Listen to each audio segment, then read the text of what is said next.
in a fed beef industry in the U.S. where we're killing 26 million annually, I don't think a lot of people understand that 1 in every 5 of those calves is straight dairy. We're talking 20% of our fed beef slaughter in the United States is dairy influenced. And so we're talking about approximately a 5 million cattle slaughter per year. And that's the opportunity here, right? And so welcome to MeatsPad, a platform dedicated to sharing breakthrough knowledge that is accessible to the meats industry. These discussions help foster and improve communication and knowledge dissemination within the meat science community. This podcast is brought to you by the U.S. Meat Export Federation, the National Provisioner, UltraSource, the new standard for innovation. Dry Age Pro makes dry aging in-house flexible, safe, and affordable. The mission of USMEF is to increase the value and profitability of the U.S. beef, pork, and lamb industries by enhancing demand for their products in export markets through a dynamic partnership of all stakeholders. Hello, meat folks. Welcome back to the MeatsPad podcast. Today we have a very, very interesting episode. We have, I think, our record having a lot of people on today's episode. How are you, Dr. Bass? Excited as usual, Francisco. This is a really unique situation. Not only do we have 3 guests that are joining us today, but we also happen to have somebody who's kind of hard to get a hold of. And I say that in a really good way. Dr. Dale Woerner and his team are some of the most driven and dynamic meat scientists out there right now at Texas Tech University. And it's also my pleasure to tell everyone that Dr. Dale Woerner is a good friend of mine, and he and I spent some time in grad school way back in the day at Colorado State University. And so grateful to have Dr. Woerner, Blake Foraker, and Jenna Frink on the line right now. Thanks for coming, guys. A very good opportunity to have academia and industry on this podcast. And I think we can start a little bit about just introducing everyone. I have, as you mentioned, you have Dr. Woerner and Blake Foraker. So we can go start. We have a pretty good and interesting information coming ahead of us. But could you please just start by just introducing yourself, Dr. Woerner, and a little bit about your background, what you do, and a little bit of your current research. Yeah, you bet. Dale Woerner here at Texas Tech University. Currently serve as a research and teaching faculty, and also hold the Cargill Professorship in Sustainable Meat Science. Our work here is primarily focused on meat quality attributes. We're working in all species, but we have a big focus in beef. The beef on dairy model that we're talking about today is one of our primary focuses right now. And of course, as you guys know, most of the research is actually done by our graduate students. So I've got Blake here with me, and I'll let him introduce himself. Yeah, so Blake Foraker, I'm a Ph.D. student under Dr. Woerner here at Tech. So I completed my undergrad actually with Francisco or whatever at the school in the same time at K-State there. And then I got my master's under Dr. Woerner at Colorado State. Really got the opportunity there to coach the meat judging team and really got delved into meat science and really a passion for it. So continued my PhD with Dr. Woerner when he moved to Texas Tech. And so I've been here about 2 years. So one of my primary research focuses has been on the dairy beef model. We also have Jenna on the phone, and I'll let her introduce herself too. But Jenna just left here and started a job out in the industry. So Jenna, why don't you introduce yourself? Yeah, I'm Jenna Frink. I'm from Colorado originally. Similarly, my path is kind of similar to Blake's in terms of I was at Colorado State with Dr. Woerner there, and he mentored me a lot through my undergrad. And then I transitioned down to Texas Tech for my master's degree. But I've been saying I wrapped up, but I'm still wrapping up this spring semester under Dr. Woerner. And then as you guys have mentioned, I just started a position at Cargill in Wichita there a couple weeks ago. So all of that's happening for me. I spent a lot of time doing my research at Tech on this dairy beef model, and Blake and I have worked closely on all of that. You know, it's there's a really good reason why we have this team on the line right now. Being up here in Idaho is now ranked number 3 in dairy production. It is our largest cash receipt commodity in the state, actually, even surpassing that of beef. And so the dairy community is front and center up here in the Pacific Northwest. I myself am a California native and coming from a dairy community in far northern California. And all of that being said, there's been a lot of tradition in that industry, but we're starting to see some rather dynamic changes. For those who are not in the dairy community, who are in the meat community, as most of our listeners are, we're actually starting to see a lot of dairy cows being crossbred with beef genetics. And really, I'd like to start the conversation first off asking the Texas Tech / Cargill team if you can tell us first off, why are we seeing this? What's some of the driving factors, and what are the breeds that are being crossbred with some of our dairy cattle in this country? Yeah, Phil, I think that's a perfect question to lead in. You know, the beef on dairy concept is not brand new, but it's certainly growing, and it's grown a lot, it seems, in the last 3 years, very specifically. We can just really begin to guess as meat scientists as to what the true factors are driving this forward. But, you know, milk prices aren't as good as they should be, probably for the dairy farmer. The milk product itself is not worth enough solely to sustain those dairies. You know, the factors previously and currently with the purebred dairy steers, the majority of those being Holsteins and Holstein calves coming off of dairies, is that they're low performing in the feedlot. You know, they produce a carcass with a low muscle to bone ratio. They're not high yielding really in any aspect. They present some challenges in terms of liver abscesses and other condemnation rates and bruising in the packing plant. So I think a combination of low milk value, low calf value, however that might be justified in the packing sector, but those two things have really driven the popularity, I would say, of this new beef on dairy model, because the beef on dairy calves perform better in the feedlot, they perform better in the packing plant, and are ultimately more valuable. So it really just comes down to a bottom line issue financially for dairy farmers that are able to sell not just one product at a low value, but two products at an elevated value. So you know, it really just comes down to economics. I'll let Blake and Jenna address the breed types that we're seeing in these calves or in the feedlots. Yeah, so I think in addition to exactly what Dr. Woerner said there, to wrap that up, I would also add that the genetic advancements in the dairy industry, well, I should say specifically the dairy industry relative to really any other animal industry, are so much more advanced, to the point that in recent years, many of these dairy farmers have been able to identify those high producing cows from which they're going to be retaining replacement heifers from. So they understand that from those high producing cows, they're going to get higher producing heifers. And if they can identify those specific animals, then they can breed their lower quality cows or their lower producing cows to beef. And I think that in tandem with economic value that Dr. Woerner just got through mentioning, Dr. Bass, is exactly why we're seeing this popularity in the past 4 to 5 years. Now, specific to different breeds and combination of matings, I think that when this first started to pick up, 4 or 5 years ago, it was kind of we're going to breed beef on dairy, but we're going to clean out the semen tanks, if you will, of the genetic companies. But that no longer is the case. It seems that the genetic companies have realized that there's just as much, if not more, value in this beef on dairy model than there is straight beef on beef. And so in terms of breeds, I think that there's still a lot of questions about what is the best breed.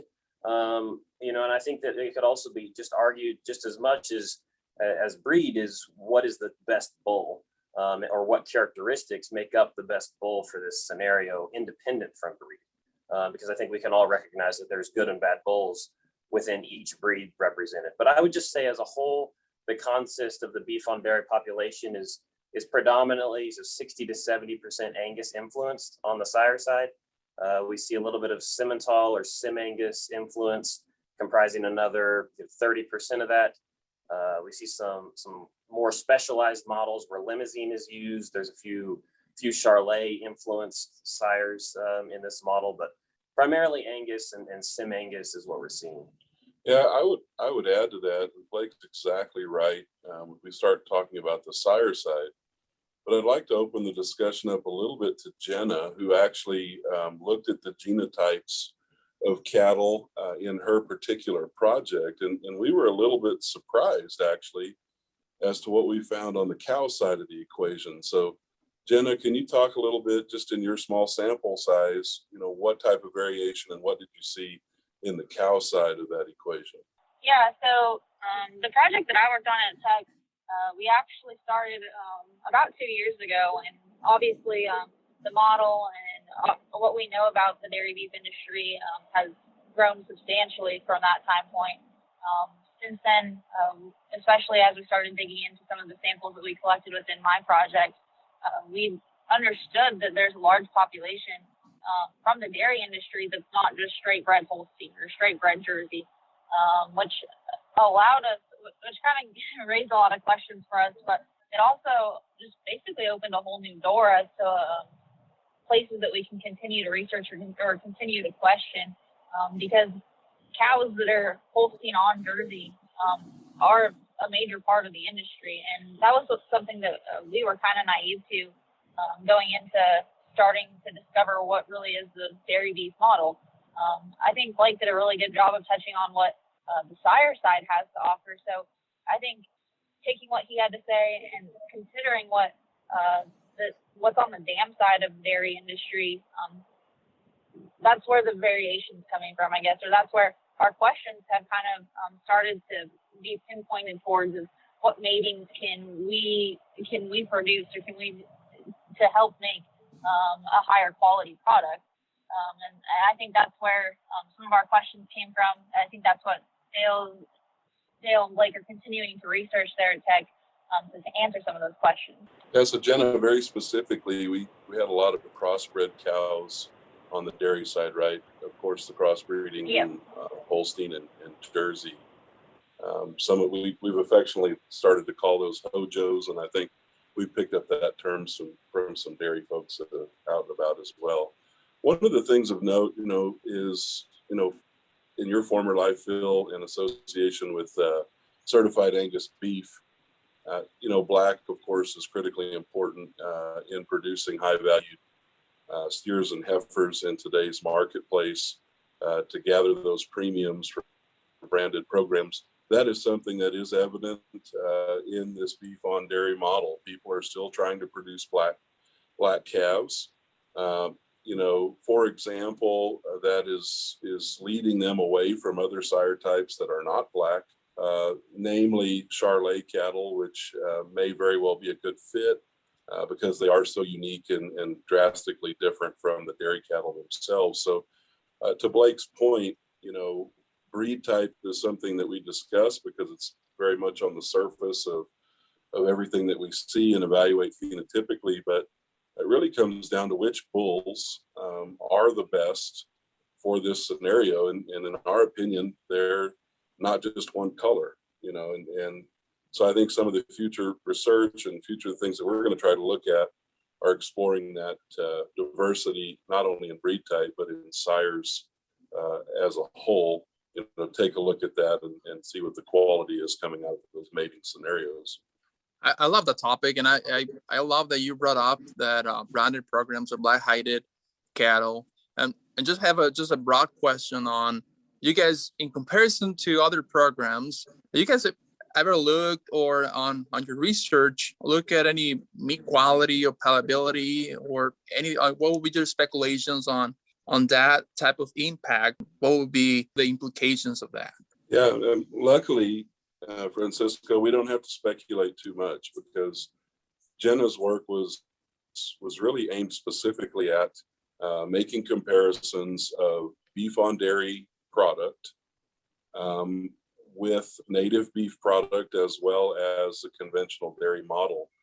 So the primary objective was to understand how this beef on dairy product performed relative to those other two more conventional cattle types or beef types. And I can let Jenna expand upon, specific differences with those breed types compared to one another across different levels of marbling. Yeah, so like Dr. Woerner just touched on, my study aimed at strictly identifying if there's differences between the beef on dairy cattle and their parental breed types, so Holstein and just native beef. What we did there was we looked at some color differences, and we did some train sensory and shear force analysis to determine if there's just eat quality differences compounded by a couple other analyses that we did. The first thing that we identified or that we figured out is that in the retail case, the steaks from beef on dairy cattle perform very similar to native beef. And I think it's worthy of noting that steaks from dairy cattle are significantly discolored the quickest in comparison to either of the other cattle types that we looked at. And from my study, that's probably one of the biggest conclusions we had, is that the steaks from dairy beef cattle could be intermixed or intertwined with native cattle in any sort of retail case function, which we think is a significant advantage for those in relation to Holstein cattle. Now, when we talk about eating quality, dairy beef cattle, steaks from those perform equally to, or if not better than native beef cattle in some instances, in regards to tenderness. The preferred flavors of fat-like and buttery were more present in those steaks from dairy beef cattle in relation to native cattle. Those are some of the major big takeaways that we had strictly from a sensory and eating quality standpoint as it relates to dairy beef cattle. Yeah, I think, specific to your question as well, Francisco, I mean, if we look at branded products, and certainly certified Angus beef is the one that comes top of mind, our data suggests that the beef on dairy product certainly does and would fit into the certified Angus beef program, as well as any other premium choice program that you may want to insert them into. As Jenna noted, the beef on dairy product performed as well, if not better, than native beef in terms of sensory performance, and most distinctly different from the purebred dairy beef in terms of color performance in a retail setting. The Holstein product traditionally is darker colored and discolors more rapidly, not to mention differences in shape and conformation of the strip steaks in particular. I don't know, Blake, if you want to expand upon what we call dimensionality differences in the muscle itself. Well, and not to interrupt the flow, because this, I mean, you guys are hitting spot on with everything, but to remind our listeners out there, one of the reasons why we're even bringing this topic up is because of the challenges that come from these dairy steers. And so to remind our listeners, approximately half of the calves born to the dairy industry are bulls. Okay. And if you're not good at biology, you can't milk the bulls. Okay. And so we're going to use those for meat purposes. We'll use a handful for breeding purposes, but there's a lot of artificial insemination that goes on in the dairy community. And so a lot of those bull calves go to meat purposes. We don't eat nearly the amount of veal that we used to in this country. And so now the final objective is going to be raising them for beef, but those dairy steers have essentially the same genetics as their mama did. And that means that if you've gone out into a dairy farm, you don't see big beefy milk cows. You see these cows that put all of their effort into milk, which is exactly what they should be doing.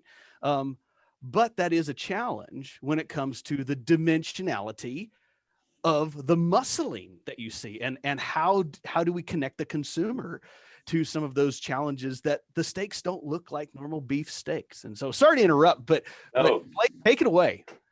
Yeah, no, I think that actually sheds some really good light, Dr. Bass. And before I talk about dimensionality, let's just put this into perspective and scope. What we're talking about here is that, in a fed beef industry in the US where we're killing 26 million annually, I don't think a lot of people understand that 1 in every 5 of those calves is straight dairy. We're talking 20% of our fed beef slaughter in the United States is dairy influenced. And so we're talking about approximately a 5 million cattle slaughter per year. And that's the opportunity here, right? And so in terms of, transitioning from the straight bred dairy, primarily Holstein influenced animal towards a crossbred beef on dairy animal, trying to mitigate some of the negativities that we see with that traditional straight bred dairy animal. And so just like what you talked about, one of those negativities or disadvantages is the dimensionality of primarily middle meats. And we talk about middle meats, primarily the strip loin. And so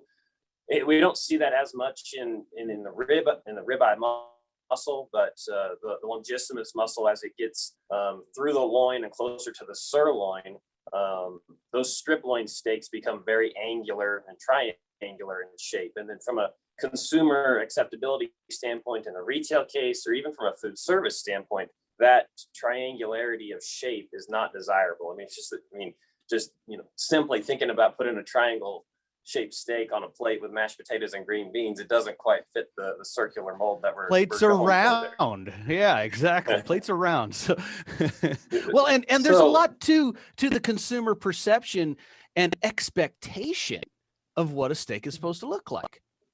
And as much as we try in the meat sciences, here, I'm going to cut this a little bit different.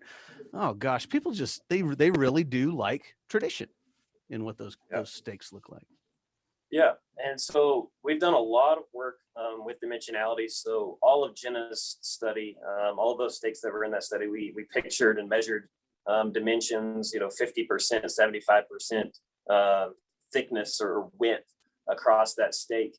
We're also doing that in my current study, which we'll talk about later. But just generally, as a note, we do recognize that the Holsteins have that challenge and that the native beef doesn't. So the question is, where does the beef on dairy fit in the middle, and do they mitigate that challenge? And so far, the answer to that is yes, and that we do not see the problems from an angularity standpoint of the strip loin muscle as it continues through the strip loin, not to the same degree nearly that we see with the Holstein. So I think that from a musculature standpoint, adding that shot of beef, that 50% influence of beef, is really helping out from a dimensionality standpoint. Yeah, and that shows up pretty clearly in the carcass data too. These cattle in the beef on dairy model are certainly producing larger ribeye areas than are the traditional or purebred dairy animals, whether they be Holstein or Holstein Jersey crosses. And, that's very notable. One of the advantages of the dairy model is leanness. So we're seeing truly an intermediate performance in the beef on dairy cattle between native beef and the dairy beef. And so what that ultimately translates to is greater muscularity, larger ribeye areas, more symmetrical loin-eye muscle, as well as an intermediate level of fat, which means that these cattle are leaner than the conventional beef cattle. And now, a little break. Since 1883, Ultrasource has been a trusted supplier to the food industry. Ultrasource provides superior kill floor, processing, packaging, and labeling equipment and operational supplies.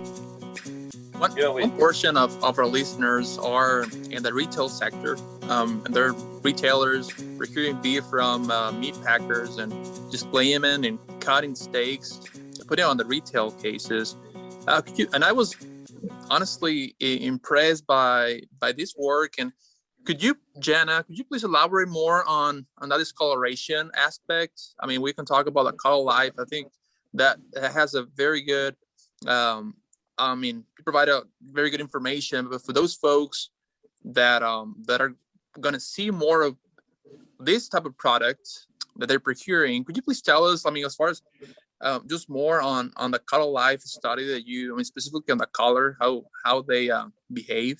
Yeah, for sure. So what we did was all of the carcasses that we collected from choice cattle in our study, we subjected a steak to 5 days worth of a retail study. So we had 2 different ways of objectively measuring color differences across at 11 different time points at 12-hour intervals during that 5-day display. So basically, the results indicated to us that strip steaks from dairy type cattle on average discolor or reach 20% discoloration more than a day ahead of both other cattle types. So I think for the retail setting, especially for those types of listeners, I think that really speaks to them, because that's a big difference from a retail setting, right? If steaks are 20% discolored a whole day ahead of time, that's significant. That's a significant profit difference, or a significant driver in differences in steaks that can be sustainable in the retail case. I can go more in depth in how we analyze those, but I think those are the biggest differences and the biggest takeaways that people would really resonate with, I guess. And I'll just add to that, Francisco. So Jenna's talking about the Holstein steaks discoloring, essentially a day earlier than the beef on dairy or the conventional beef. But I guess the biggest problem that we see there with the Holstein steaks is that because of that color difference, not only are they discoloring quicker, but they're darker in appearance. They can't be placed into the same retail case with conventional beef, or, as our study shows, beef on dairy steaks, because there is such a disparity in the difference in color, where just consumers are going to negatively select against those steaks from Holsteins. And so I think that's, again, a really positive attribute that we see of this beef on dairy crossbreeding scenario, is improvement in retail color stability and uniformity. Yeah, I think, and Phil, this goes back to your work in the food service area. We've taken a product that in the dairy realm was suited best probably for food service for many reasons. It's smaller, it's lighter weight, perhaps can be portioned a little better, but then also was better suited for food service because it didn't look good in the retail case. And that was primarily made based on color. What we've found around the United States is retailers are either choosing to sell the dairy product exclusively, so they don't sell it in competition with conventional beef, or they're not selling dairy product at all because they know that it doesn't compete well with the native beef. So not only are we producing a more heavily muscled product that's more symmetrical at retail, so we're producing a high percentage of cattle coming from dairy that can go in any and every retail outlet across America. And that's a huge difference. No longer need to separate that product for the purpose of color or appearance. Yeah, and what a great advantage.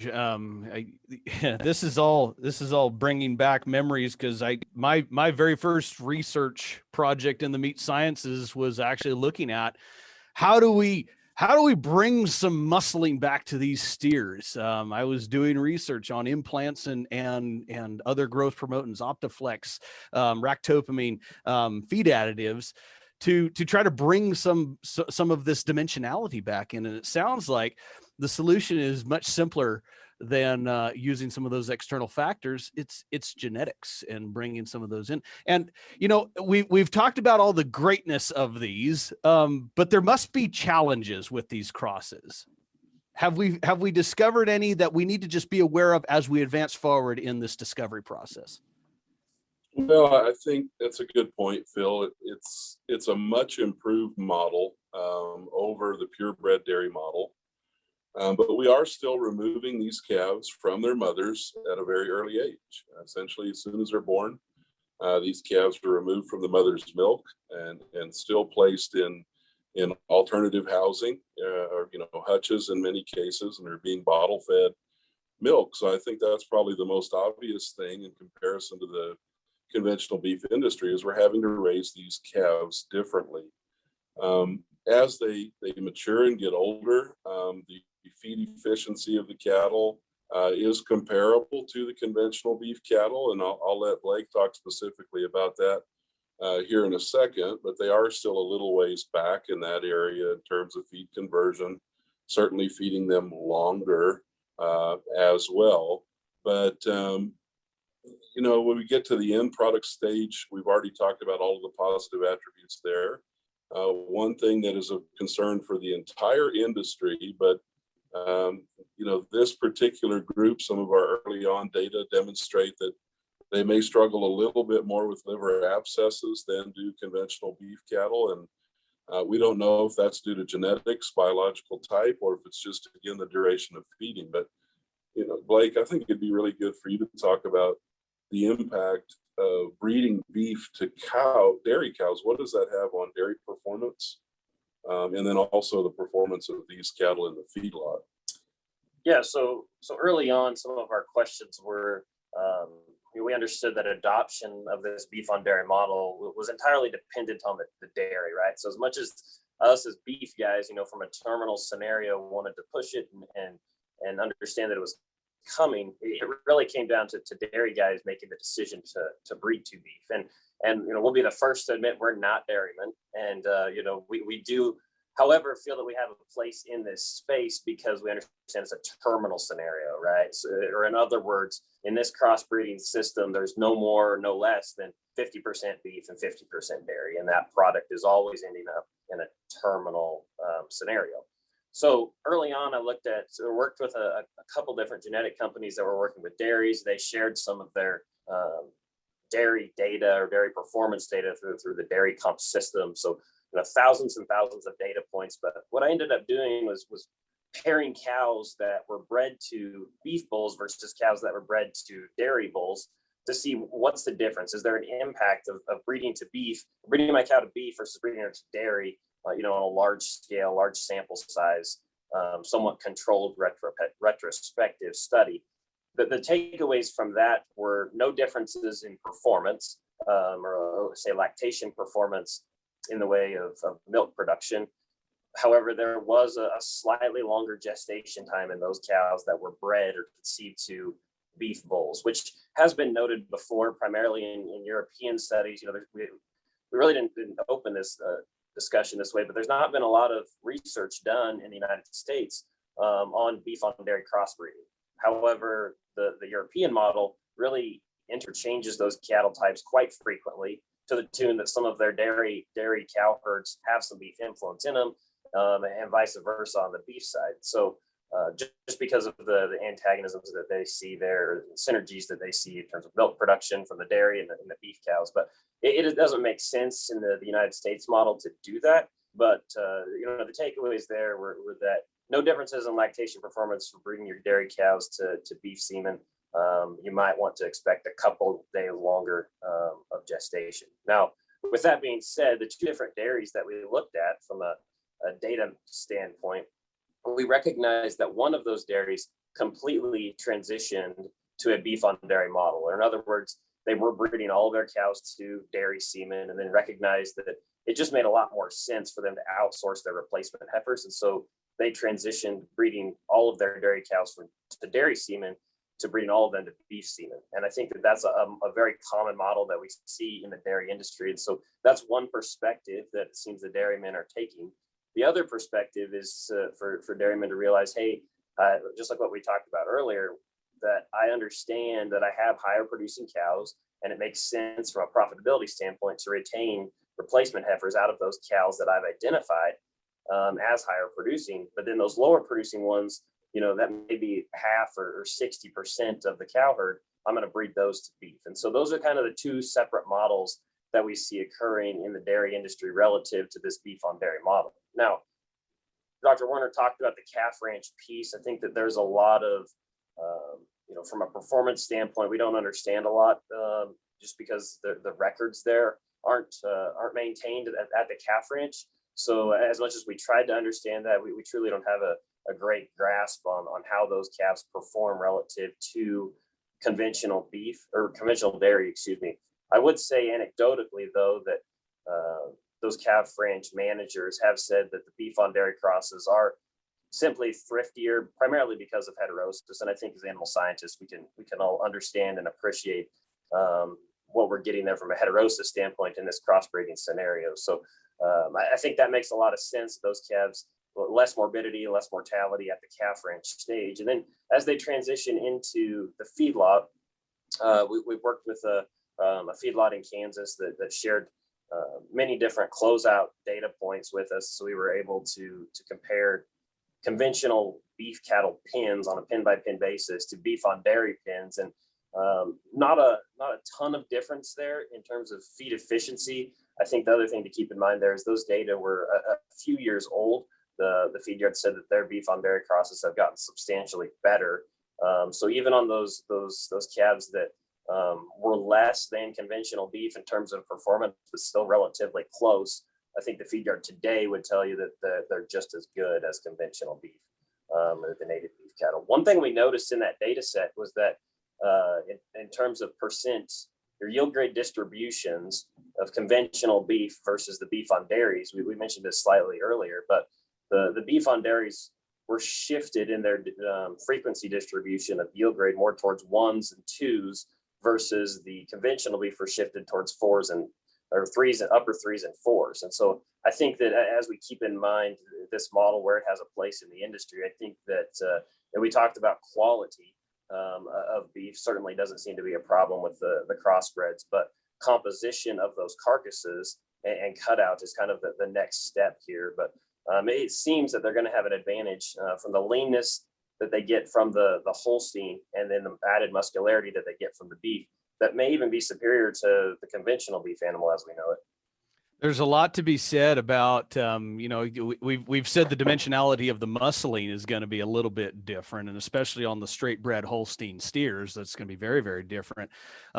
But what also comes along with those dairy genetics is that an animal is going to deposit fat in a very different manner, right? And one of the really cool things that the dairy genetics bring is the marbling potential. And it sounds like that's a very nice mixture. And you mentioned heterosis, Blake, and I've been writing notes down here, and I've written pretty much the same thing 3 times in 3 different ways, but nature likes genetic diversity. We know this as animal scientists. Out here in the far West, a black baldy calf is an amazing creature because we're taking 2 different genetic lines, Herefords and Angus, and marrying those 2 together, and nature just likes that mixture. And it sounds like we found another really good mixture for a feeding type more scenario, but still a lot of great potential. And then the other thing too is us in the academic world, sounds like the industry is moving faster than we're able to collect the data, and let's just keep charging forward, and let's keep trying to figure these animals out, because I see a really good potential for just a lot of good to be done in the industry. As you've mentioned, these animals marble very well. There's some older data out there that would tell us that upwards of 30% of the prime category has been dairy steers. They marble extremely well, and if we can overcome some of those other challenges of the meat to bone ratio or the dimensionality of the muscling, boy, we may have something there that really fits the consumer quite well. Hey, Phil, I think I'd be remiss if we didn't bring up the concept of sustainability here. And, yeah, you're kind of touching all around that and what you just said. But if we really look at the improved feed efficiency and improved compositional changes and muscle to bone ratio, and really just pounds of product being produced in a more efficient manner, when you look at the beef on dairy model versus the purebred dairy model, we're talking about a significant savings in terms of days on feed. Of course, we know that the feed itself is the primary contributor to the carbon footprint in the livestock feeding industry. And so just reducing days on feed alone, in some scenarios over 100 days in savings and days on feed, water use, carbon footprint, greenhouse gas emissions, all of those things drastically favor this beef on dairy model.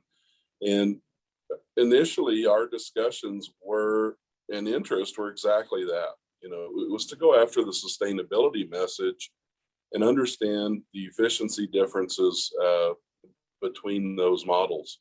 Just because of the nature of what we're interested in as a beef industry and where we focus our research efforts, most all of our work has been done in the realm of meat quality differences between the different types of cattle. But, we're still lobbying and trying really hard to get our funding agencies across this country, whether they be federal in nature or industry driven, to take a look at the positive message associated with this model in terms of sustainability. And we haven't been real successful in that yet, just to be candid. I hope somebody's listening to help us influence this. But, we tell a lot of stories on how good we are in this industry and becoming more efficient. For 20% of our industry to be this drastically different in terms of efficiency and not sell and quantify that message is a miss. And, we'd like for someone to come out of the woods just for a minute and say, look, hey, we need to really study this. And, if we can improve 1 out of every 5 beef steers by a drastic amount, then we need to tell that story, but we need to quantify that message, because that translates not only to the beef industry, but also the dairy industry. When you think about the dairy industry from producing a dairy product or many dairy products to also producing a much more viable beef product, in some sense, we might be doubling their efficiency. And that's huge. No, there's no other bigger lower hanging fruit in our industry than that, in my opinion. So anyway, that's a soapbox talk, but I think we're doing that. We're proud of it. We just don't know exactly what or how big the impact is at this point. Cool. Well, thank you for sharing that. And I think we're almost wrapping up this episode. We can just wrap it up by just asking you about some of the future research that you guys are going to be conducting. Towards this topic. If you guys can share some of that, or on different things that you guys are looking at. Francisco, I think that's a perfect question. There's a lot to be studied in this model for sure, and what we ultimately end up working on will be contingent upon on funding, of course. But we're really interested in this potential yield advantage that exists in this population. We want to be able to quantify that. But I will say that the only way to realize that advantage is to work with cattle feeders. We have a tendency in our industry to feed cattle until they're extremely heavy and extremely fat. And this model is one that produces less fat as a whole. But if we push these cattle further and harder, they'll get fat, over time. And what we've noticed in our data is an indication that we've pushed them past their optimum. So we really need to understand what the optimal days on feed, what the optimal fat thickness level is for this population to optimize both eating quality as well as red meat yield. Rather than just push them beyond their ideal terminal endpoint, we need to focus a lot on what that optimal time is. Going right along with that, we mentioned briefly liver abscesses. Feeding these cattle is a mystery to most everyone at this point. You hear this all the time. People are either really good at feeding Holsteins or they're really bad at it. And, these cattle, of course, are intermediate, but I don't know that anybody has dialed up the exact correct way of feeding them in terms of ration type, feedstuffs, roughage percentage, days on feed, so on and so forth. So a lot of opportunity on the live side of this deal, figuring out how to feed them and manage them appropriately.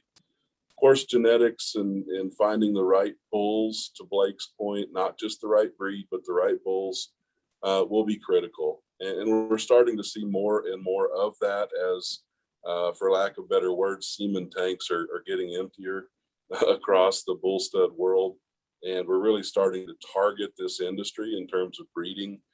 Blake made mention of the fact that maybe this is a more profitable scenario for the bull studs in breeding dairy cows with beef semen than it is to breed beef cows with beef semen. And I think we're starting to see numbers support the idea that we're selling more beef semen to dairies than we are even to beef cattle operations. So anyway, that's probably just the tip of the iceberg, Francisco, but a lot of things moving forward. We will continue to pound on that sustainability thought and message.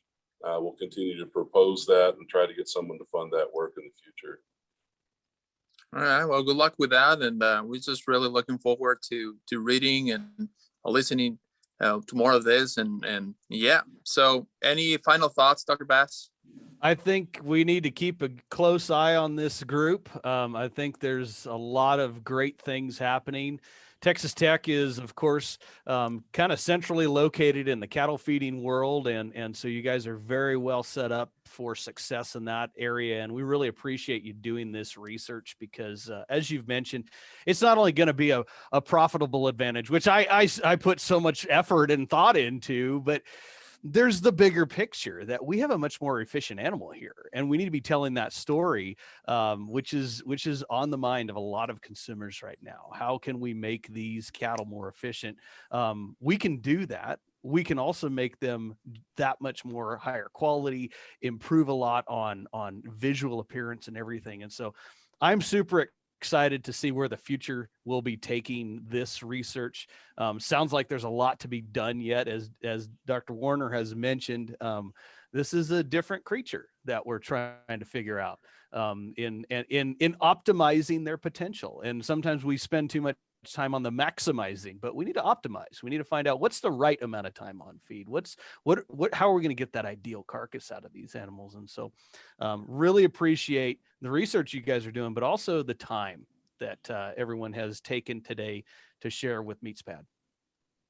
Definitely keeping attention to this, and I love the sustainability aspect of things of this project. I think it's going to have a lot of impact in the following years, and we thank you, Dr. Woerner. Thank you, Blake and Jenna, for being here today, and we hope to see you guys in RNC or in another meat conference. Sounds great. Thanks for having us. Thank you. Yeah, thank you guys. With that, we end this episode. Thank you a lot for listening. If you'd like to receive notifications on the new releases and the new episodes, please subscribe at www.meatspad.com. If you're a small and mid-sized meat processor and you have concerns or questions about a certain topic related to meat science and meat processing, please email us at info@meatspad.com. Thank you, and see you the next time.